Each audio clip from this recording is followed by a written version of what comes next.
नमस्ते, जय हिंद, जय भारत। जो काम मुगलों ने यहां पे तलवार के दम पे किया था, वही काम अंग्रेजों ने कानून बना के किया था।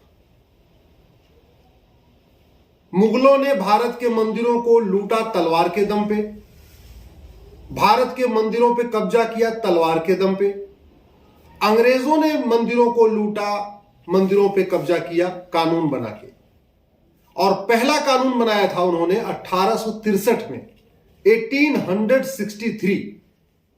मेरे हाथ में ये 222 कानूनों की लिस्ट है अंग्रेजों के।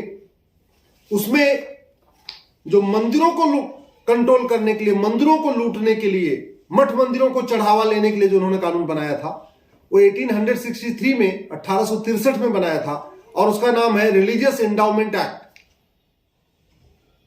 हम आजादी की 75वीं वर्षगांठ बना रहे। 26 जनवरी 1950 को संविधान लागू हुआ। सरकारों की ड्यूटी थी कि जो मुगलों ने गलत काम किया उसको ठीक करें, जो अंग्रेजों ने गलत कानून बनाया उसको ठीक करें। लेकिन हमारी सरकारों ने अंग्रेजों के बनाए गए घटिया कानूनों को ठीक करने की बजाय और कानून बना दिए। अंग्रेजों ने तो 1863 में एक कानून बनाया, रिलीजियस एंडाउमेंट एक्ट, मठ मंदिरों को कंट्रोल करने के लिए। उसके बाद तो 33 कानून और बन गए। समझिए जरा, भारत में मठ मंदिरों को कंट्रोल करने के लिए टोटल 35 कानून चल रहे हैं। 35 कानून। ऐसे लगता हिंदू हिंदुस्तान में सेकंड क्लास सिटीजन है। ऐसे लगता है हिंदुओं को बराबरी का दर्जा ही नहीं हिंदुस्तान में।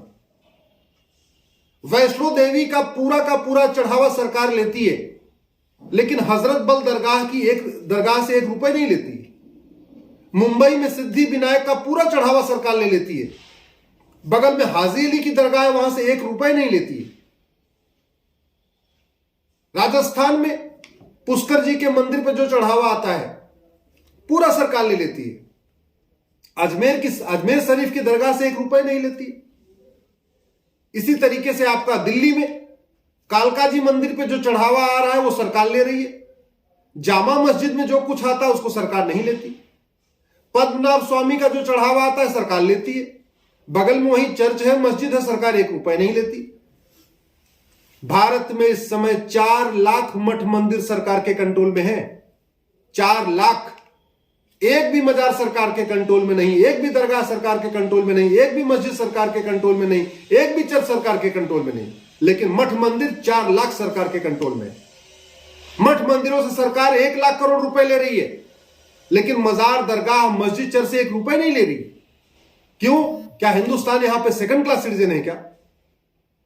दुर्भाग्यवश कोई भी पॉलिटिकल पार्टी खुलेआम संसद में इन घटिया कानूनों के खिलाफ नहीं बोलती। कोई सांसद, 788 सांसद हैं, 788, 1-2 सांसद नहीं है। लोकसभा राज्यसभा मिला के 788 सांसद हैं। लेकिन कभी ये मठ मंदिरों को फ्री करने के लिए, जो चढ़ावा आ रहा है उसको फ्री करने की बात नहीं करते। आप जरा सोचिए, अगर ये 4 लाख मठ मंदिर सरकार के कंट्रोल से फ्री हो जाए, तो वहां जो मंदिर का चढ़ावा आ रहा है, उसी चढ़ावे से 4 लाख नए गुरुकुल बन जाएंगे। अगर ये सरकार जो चढ़ावा आता है लेना बंद कर दे, तो 4 लाख मठ मंदिरों के पास में 4 लाख नई गौशाला बन जाएगी, 4 लाख नई व्यायामशाला बन सकती है, 4 लाख नए आयुर्वेदशाला बन सकती है, 4 लाख नए बारात घर बन सकते हैं।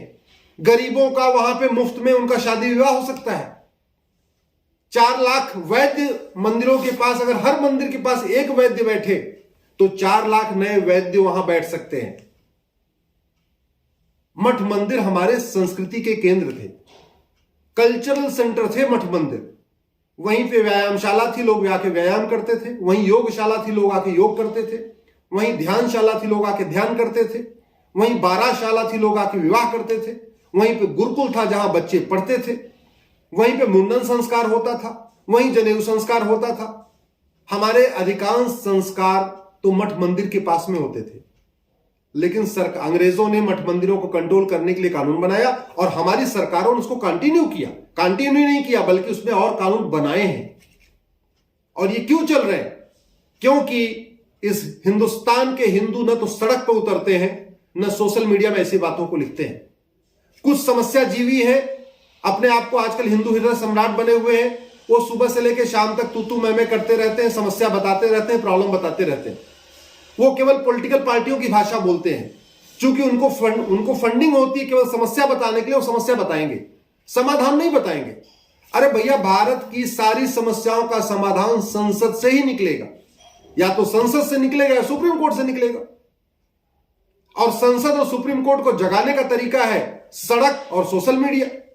तो सोशल मीडिया में समस्या लिखने से समस्या ठीक नहीं होगी। बीमारी की बात करने से बीमारी ठीक होती है क्या? जिस तरीके से बीमारी की चर्चा करने से बीमारी ठीक नहीं होती, बल्कि दवा देना पड़ता है, वैसे समस्या की चर्चा करने से समस्या ठीक नहीं होती है। समस्या के मूल कारण को देखना पड़ता है और अस्थायी समाधान करना पड़ता है। भारत की 80% समस्याओं का मूल कारण है घटिया कानून। या तो कानून है नहीं, और जो कानून है वो घटिया है। मैं आप लोगों से निवेदन करता हूं, प्लीज समस्या जीवियों के चक्कर में मत रहिए। ये समस्या जीवियों को राजनीतिक पार्टियां फंडिंग करती हैं केवल समस्या बताने के लिए। वो सुबह से लेकर शाम तक आपको समस्या बताते रहते हैं, क्योंकि किसी काम के लिए उनको फंडिंग हो रही है। आप लोग कम से कम राष्ट्रहित में सोशल मीडिया का उपयोग करिए। फेसबुक पे अधिक से अधिक फ्रेंड बनाइए। 5000 फ्रेंड की वहां पे लिमिट है, कम से कम 5000 बना लीजिए। व्हाट्सएप पे 2-3-4 ग्रुप बना लीजिए और समस्याओं के मूल कारण और अस्थायी समाधान को लिखिए। जब कोई समस्या जीवी ट्विटर पे कोई समस्या बताए तो उसको रिप्लाई करिए कि भाई इसका मूल कारण अस्थायी समाधान लिखो। जब कोई समस्या जीवी फेसबुक पे कोई समस्या बताए उसको लिखो कि भाई इसका समस्या तो बता रहे हो, इसका मूल कारण अस्थायी समाधान भी बताओ। यदि आपको मेरी बात ठीक लगी हो तो प्लीज मठ मंदिरों को मुक्त कराने के लिए आवाज उठाइए।